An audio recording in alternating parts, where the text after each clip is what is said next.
అది అడుగుతాడు. లాజరు ధనవంతుడు. జీవితకాలం అంతా కుక్క వాడు ఇద్దరు వీని రొట్టెలతోని తింటా ఉన్నారు.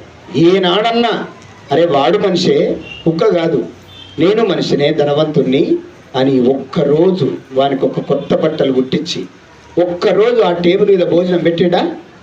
అంతే. వాత వేయబడిన మనస్సాక్షిలోకి వెళ్ళిపోతే పిల్లికి కూడా బిచ్చం పెట్టరు, శాపంగా చూస్తారు.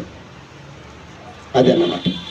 అది కాదు నువ్వు సంపాదించేదంట కనీసం మినిమం ఒక్క 10 రూపాయలన్నా బీదలకు ఇవ్వాలి. అది దేవుడు చెప్పింది. నీ జేబు అయితే ఖాళీ కాదు. ప్రేమ బాగా ప్రేమిస్తాడు దేవుడు. అలా కాదు. దేవుడు లోకమును ఎంతో ప్రేమించను అని మాటనే చెప్పలేదు. ఆయన ప్రియ కుమారుడు యేసు ప్రభువును మన కొరకు చంపేశాడు. ఆ రక్తముతో మనం రక్షించబడ్డాం. అది ప్రేమ అంటే.